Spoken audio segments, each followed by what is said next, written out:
এই পুরো বিশ্বে ব্রাজিলই একমাত্র টিম যা হাজার বছরের সংস্কৃতিকে বহন করে আসছে, আর যা প্রায় ১৯৫৮ সালে প্রায় নিশ্চিহ্ন হয়ে যাওয়া সংস্কৃতির হাতটা ধরে হচ্ছে প্লে নামের একটা ১৭ বছর বয়সী টিনেজার ছেলে।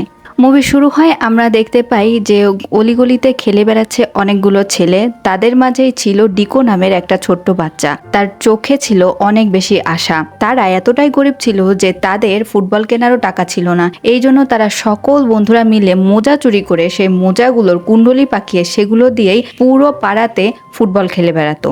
তাদের ফ্যামিলিকে এখানে দেখানো হয়, যেখানে তার মা মোটেও চাইতো না যে সে ফুটবল খেলুক, কারণ তার বাবা একজন ফুটবলার ছিল। কিন্তু তার যখন পায়ে আঘাত লাগে তখন তাকে বাসায় পাঠিয়ে দেওয়া হয় এবং তার চিকিৎসার জন্য কোনো টাকা দেওয়া হয় না, যার জন্য তার বাবা সারা জীবনের জন্য খোঁড়া হয়ে যায়। সাল ১৯৫০। তখন সবাই ব্রাজিল ফুটবল টিমের দিকে তাকিয়ে আছে যে তারা এবার জয়টা ছিনে আনবে, বাট তাদের হার খুবই বাজেভাবে হয়, যার জন্য প্রতিটা ব্রাজিলিয়ান মনে অনেক বেশি কষ্ট পায় এবং পুরো ব্রাজিলে কালো মেঘের ছায়া ঘনিয়ে আসে।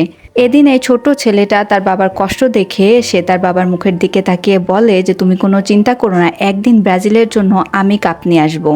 পরদিন সকালে আমরা দেখতে পাই তার মা তাকে নিয়ে সেই বাসাতে যায় যেখানে সে কাজ করতো, তার কাজে সাহায্য করার জন্য। এখানে জোজোতা ফিনি নামে একটা ছেলে ছিল যে কিনা ফুটবল খেলতো। সে তার বন্ধুদের নিয়ে আসে এবং তারা নিজেদের মধ্যে গল্প করছিল যে কোন খেলোয়াড়ের মতো হতে চায়। তখন পাশ থেকে ডিকো বলে ওঠে যে সে পেলে হতে চায়। তখন তারা বলে পেলে নামের তো কোনো খেলোয়াড় নেই, মেবি বিলা নামের একজন খেলোয়াড় আছে, সে তার কথা বলছে। এটা নিয়ে তারা তার অনেক কটাক্ষ করে। এরপরে ডিকোকে মাঠে দেখানো হয়, সে তার ফ্রেন্ডদের সঙ্গে অন্যান্য দিনের মতোই খেলছিল। পাশে একটা টুর্নামেন্ট হচ্ছিল যেখানে কিনা জোজোতা তার ফ্রেন্ডের নিয়ে খেলছিল এবং তারা এই ম্যাচটাতে জিতে যায়। তখন তারা সব ফ্রেন্ডরা মিলে ডিসাইড করে নেয় যে তাদেরকে দুনিয়ার সামনে আসতে গেলে এমন একটা টিমের সঙ্গে খেলতে হবে। সো তারা পরে টুর্নামেন্টের জন্য নিজেদের নাম দিয়ে দেয় এবং তারা যেহেতু জুতো পলিশ করতো এই জন্য তাদের টিমের নাম দেয় জুতো পলিশের টিম। কিন্তু তারা একটা সমস্যার সম্মুখীন হয়, যেটা তাদের পায়ে কোনো জুতা নেই। জুতা জোগাড় করার জন্য তারা কিছু বাদামের বস্তা চুরি করে এবং সেই লোকগুলোর থেকে লুকিয়ে সেই বাদামগুলো সেল করে জুতো পলিশ করে কিছু টাকা জমায়। যখন জোজোতার টিম এখানে আসে এবং দেখতে পায় যে সামনে তাদের সঙ্গে খেলা, তখন জোজোতা এখানে অনেক বাজেভাবে ডিকোকে হেনস্থা করে এবং এক পর্যায়ে তাদের মধ্যে হাতাহাতি লেগে যায়। কিন্তু জোজোতা এখানে ডিকোর নাম দিয়ে দেয় পেলে এবং সে ব্যঙ্গ করতে থাকে। ডিকোর বাবা দূর থেকে পুরো জিনিসটাই দেখে, বাট সে কিছু বলে না। বাসায় আসার পরে সে মাঠ থেকে জিনিসটা লুকায় এবং তার বাবাও এই জিনিসটা তার মায়ের থেকে লুকিয়ে যায়। ওই দিন তার বাবা তাকে নিয়ে বের হয় এবং বলে তুমি যদি ফুটবলার হতে চাও সবার প্রথমে তোমাকে যেটা করতে হবে সেটা লোকে কি বললো, লোকে কি ভাবলো সেটা তোমাকে মাথা থেকে ঝেড়ে ফেলতে হবে, তোমাকে নিজ গতিতে এগিয়ে যেতে হবে।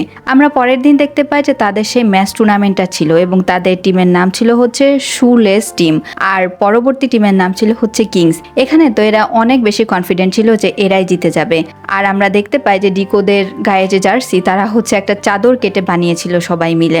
যাই হোক, খেলার প্রথমার্ধে তাদের খুবই বাজেভাবে হার হচ্ছিল, একদমই খেলতে পারছিল না যেহেতু তাদের পায়ের জুতোগুলো অনেক বেশি বড় ছিল। এক পর্যায়ে ডিকো পায়ের জুতো খুলে ফেলে। ডিকো চোখ বন্ধ করে কিছু একটা ভাবে এবং বলটাকে নিয়ে তীরের গতিতে গোলবারের দিকে এগিয়ে যেতে থাকে। সে প্রথম গোলটি করে। সবাই অনেক বেশি অবাক হয়ে যায় তার খেলার ধরন দেখে। এরকম করতে করতে ডিকো 5টা গোল করে, বাট কিংসের টিম অলরেডি 6টা গোল করে ফেলেছিল, যার জন্য লাস্ট পর্যন্ত তারাই জিতে যায়। বাট লাস্ট পর্যন্ত ডিকোর নাম ধরে সবাই চেঁচাতে থাকে। আর এখানে যেহেতু তাদের লিস্টে নাম দেওয়া হয়েছিল, ফাজলামো করে ডিকোর নাম পাল্টে জোজোতা পেলে রেখে দিয়েছিল, যার জন্য মাঠের সবাই ডিকোকে পেলে পেলে বলে ডাকছিল। এদিন পেলে নামটা শুনে ডিকোর অনেক বেশি ভালো লাগে এবং সে হেসে দেয়। মূলত এখানে সবাই অনেক বেশি মুগ্ধ হয়েছিল তার খেলার ধরন দেখে, কিন্তু একটু পরেই তারা দেখতে পায় তারা যাদের থেকে বাদাম চুরি করেছিল সেই লোকগুলো এখানে চলে আসছে, তাদেরকে দাবড়াতে থাকে। তারা সবাই দৌড়ায় এবং অনেক বৃষ্টি হচ্ছিল। এ সময় ডিয়েগো নামের পেলের এই বন্ধুর পায়ে অনেক বেশি আঘাত লাগে। সো তারা একটা গুহা টাইপের জায়গায় গিয়ে লুকায়। এখানে ডিয়েগো পেলেকে বলে যে তুই অনেক ভালো করবি, তুই এখান থেকে শহরে চলে যা, তুই অনেক ভালো ফুটবলার হবি ডিকো। তখন ডিকো বলে যে শুধু আমি কেন, আমরা সবাই অনেক বড় ফুটবলার হব। তখন হঠাৎ করে মাটি ধসে পড়তে থাকে। ডিকো কোনোভাবে বের হয়ে তার বন্ধুকে বের করতে চায়, বাট ততক্ষণে সবকিছু শেষ। যখন এই লোকগুলো সেখানে আসে এবং তার বন্ধুকে বের করে, তার বন্ধুর শরীরে আর প্রাণ নেই। ডিকো মনে করছিল যে তার বন্ধুর এই পরিণতির জন্য কোনো না কোনোভাবে সেই দায়ী, কারণ তারা যদি বাদাম চুরি না করতো তাহলে এই কাহিনী ঘটতোই না। এরপর থেকে ডিকো ডিসাইড করে নেয় যে সে পড়াশোনায় মন দেবে, ফুটবলকে ছেড়ে দেবে এবং তার বাবার সঙ্গে কাজে যাবে। যেই বলা সেই কাজ এভাবেই চলতে থাকে। বাট ডিকোর বাবার বুঝতো যে ডিকোর মন অনেক বেশি খারাপ ফুটবল থেকে দূরে থেকে। ডিকোর বাবা ছিল একটা হাসপাতালে টয়লেট ক্লিনার, যে কাজটাই ডিকোকেও করতে হতো। ডিকোর যদিও পছন্দ হতো না, তারপরেও সে এই কাজটাই করতো আর স্কুলে যেত আর তার বাবার সঙ্গে এভাবে থাকতো। একদিন লাঞ্চ পিরিয়ডে ডিকোর বাবা একটা আম গাছ দেখে। সে একটা পাকা আম পারে এবং বলে যে আমি ছোটবেলাতে আম দিয়ে প্র্যাকটিস করতাম। সো এখানে সে ডিকোকে এই জিনিসগুলো দেখায়। এরকম করতে করতেই একদিন সে ডিকোর দিকে একটা আম ছুঁড়ে দেয়। ডিকো না চাইতেই সে আমটা একদম বাস কেটে ফেলে। সেই দিনকার পর থেকে তারা বাপ ছেলে দুইজন এই লাঞ্চ পিরিয়ডে তাদের এই ফুটবল প্র্যাকটিস করতো। ডিকো দেখতে দেখতে 16 বছরের যুবক হয়ে যায়। একদিন তার মা এই জিনিসটা দেখে এবং সে বুঝতে পারে যে কোনো না কোনোভাবে সে তার ছেলেকে ফুটবল থেকে দূরে রেখে কোনো একটা অন্যায় করছে। সো সে ডাব্রিটো নামের স্যান্টোসের একজন ফুটবলার কোচকে ফোন দেয়। ডাব্রিতো মূলত ডিকোর খেলা সেদিনই দেখেছিল যেদিন কিনা ডিকো জোজোতার সঙ্গে ওই ম্যাচটা খেলেছিল। আর সেদিন ডাব্রিটো ডিকোর খেলা দেখে অনেক বেশি খুশি হয়ে যায়। সে তার নিজের কার্ডটা ডিকোর বাবাকে দিয়ে দেয়। বাট ডিকোর মা যেহেতু চাইতো না যে সে ফুটবলের সঙ্গে জড়িয়ে পড়ুক, তাই তারা কখনো ডাব্রিটোর সঙ্গে আর যোগাযোগ করে না। ডাব্রিটোর সঙ্গে এখান থেকে ডিকো প্রথমবারের মতো স্যান্টোসে যায় এবং সেখানে গিয়ে সে একটা ছোট ফুটবল টিমের সঙ্গে খেলা শুরু করে। প্রথম দিকে ডিকোর কোনো কিছুই ভালো লাগছিল না, তার মাথার উপর দিয়ে সবকিছু যাচ্ছিল এবং তার খেলার ধরনও অনেক বেশি পুরনো, যার জন্য কোচও তাকে অনেক বেশি রাগ করতো। যার জন্য প্রতিদিন রাত্রে ডিকো একা একাই প্র্যাকটিস করতো। একদিন ডিকোকে দিয়ে একটা ম্যাচ খেলাতে যায়, তখন ডিকোর জন্য ওই ম্যাচটা হেরে যায়। ডিকোর অনেক বেশি খারাপ লাগে। সে ওই দিন রাত্রে কারোর সঙ্গে কোনো কথা না বলে ট্রাঙ্ক নিয়ে বেরিয়ে পড়ে। তার পেছন পেছন ডাব্রিতো যায় এবং সে রেল স্টেশনে গিয়ে ডিকোকে বলে যে তুমি চলে যাচ্ছ। ডিকো তখন বলে যে ফুটবল আমার জন্য না, আমি এত কিছুর যোগ্য না। তখন ডাব্রিতো বলে যে তুমি যে স্টাইলে খেলো সেটা চিঙ্গাই স্টাইল, আর চিঙ্গাই স্টাইল আমাদের ঐতিহ্য।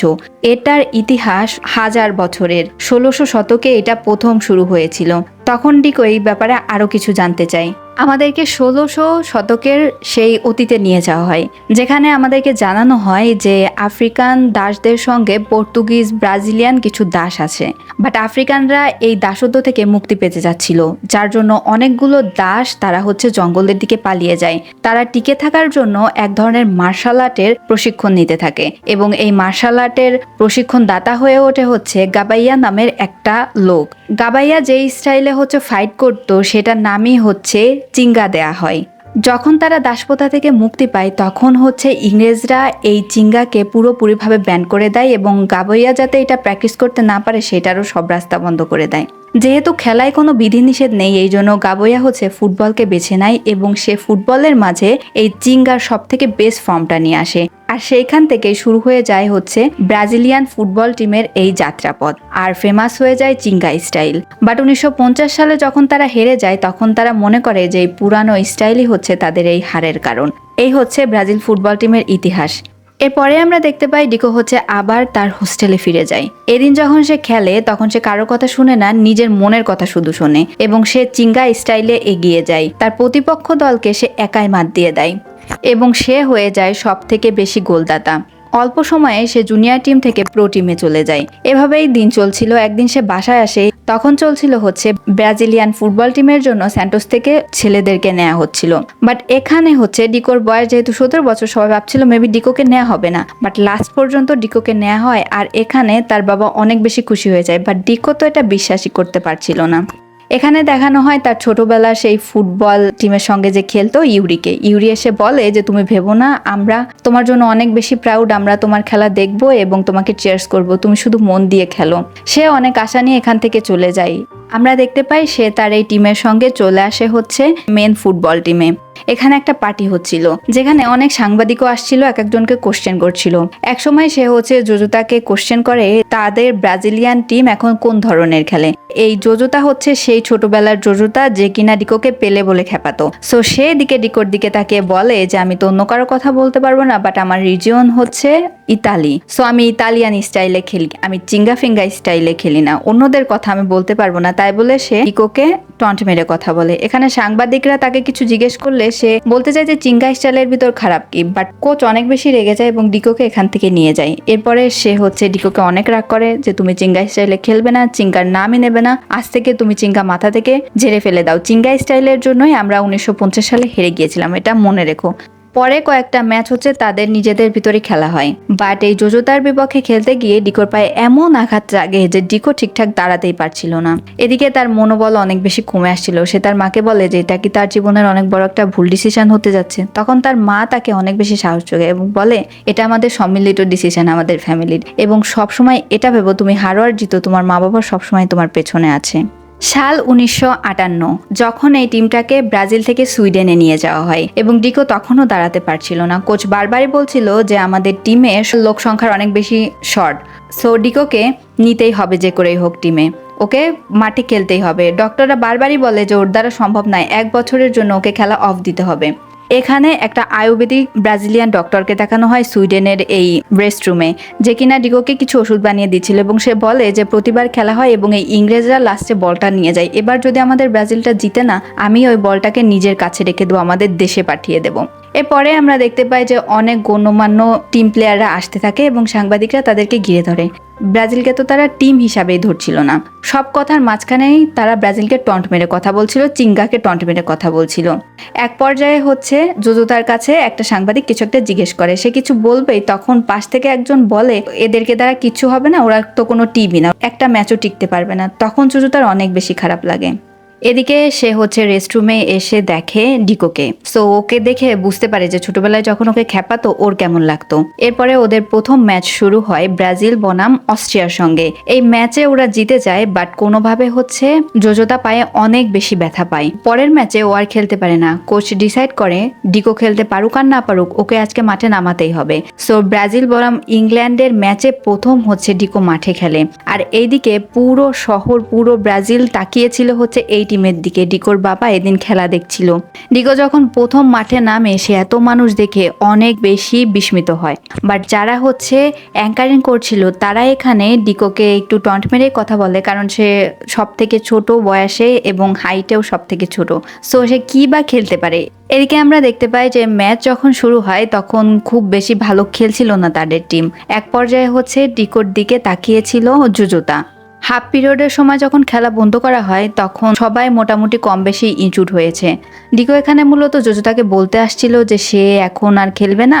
জোজোতা যেন এই ব্রেকের পরে মাঠে নামে, বা জোজোতা তখন ডিকোকে বলে আমি জানি যে তুমি পারবে আর তুমি আমাদের চিঙ্গাকে এগিয়ে নিয়ে যেতে পারবে।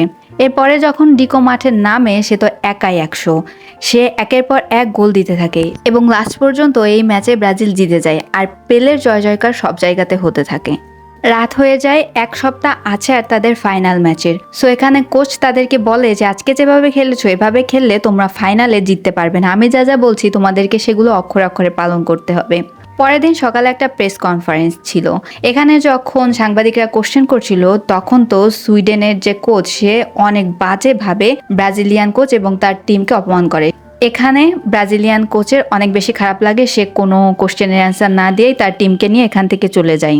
রাত্রে ডিকো তার বাবার সঙ্গে কথা বলে, তার বাবা তাকে বোঝায় যে একজন প্লেয়ার তখন হেরে যায় যখন তার মনোবল হেরে যায়, মানুষের কথায় কান না দাও। ওই দিন রাত্রে কোচ তাদের ট্রেনিং দিতে এসে বলে যে আমি এই 1 সপ্তাহ ধরে তোমাদেরকে যা শিখিয়েছি সেই সবকিছু ভুলে যাও, তোমরা তোমাদের সর্বোচ্চটা দিয়ে খেলো এবং কালকে আশা করছি ভালো কিছু হবে।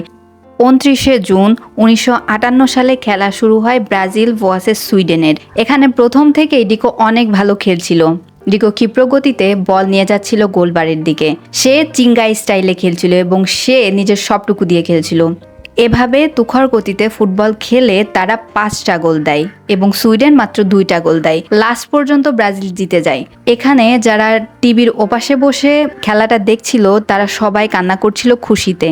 শুধু ব্রাজিলিয়ান ফ্যানরা না, স্টেডিয়ামে থাকা সুইডিশরাও প্লে প্লে বলে চিৎকার করতে থাকে। প্লে লাস্ট গোলটা করে এবং সে খুশিতে আত্মহারা হয়ে সেখানেই জ্ঞান হারিয়ে ফেলে।